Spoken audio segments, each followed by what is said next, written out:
Are you hopping on a commercial bus or plane? Chances are you could be sitting next to a federal prisoner. That makes me very nervous to even have my purse on the bus with me.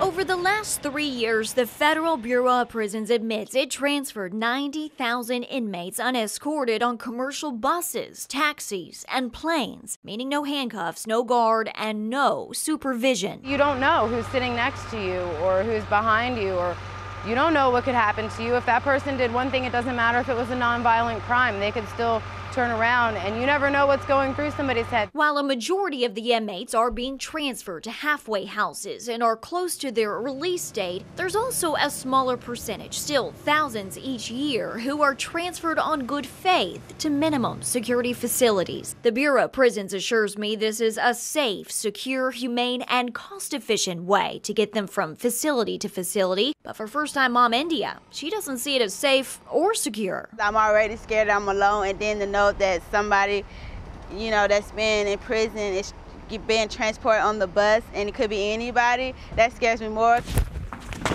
Retired corrections officer Artie Linquito says although it may be saving money, we are paying for it in a false sense of security. I think putting the private citizens in danger just to save a buck is ridiculous.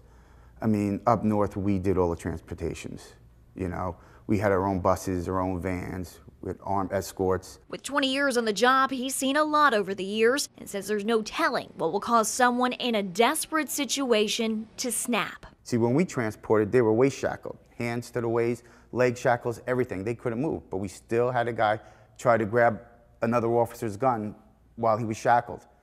Now these guys aren't shackled, no security, anything could happen. Greyhound denies knowing when prisoners are being transported on its buses and say it would never knowingly transport anyone who was still serving a sentence. The American Bus Association isn't too thrilled either. It fired off this letter to the Bureau of Prisons in 2009 saying, quote, "It is unfathomable that your agency would engage in such a practice at all," and asked them to stop immediately.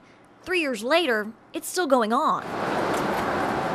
So you have to wonder what's keeping these inmates from walking off the bus and off the grid, like Dwayne Fitzen, convicted coke dealer scheduled to go from Minnesota to California in 2004. He hopped off a bus in Las Vegas and hasn't been heard from since. Or Alvin Lewis, this counterfeiter was a no-show in California after leaving his prison camp in Tennessee.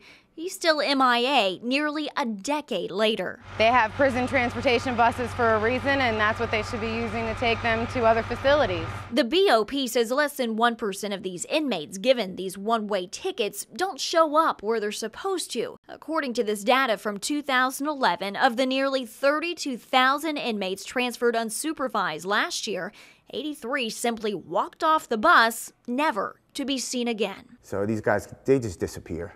Unless you don't know exactly who he is, where his relatives live at, to question him, to track him down, these guys are gone. Prisoners are warned that any attempt to escape will result in additional time on their sentence, but of course, that's only if they get caught. Reporting tonight in Bennettsville, I'm Heather Biance for WMBF News.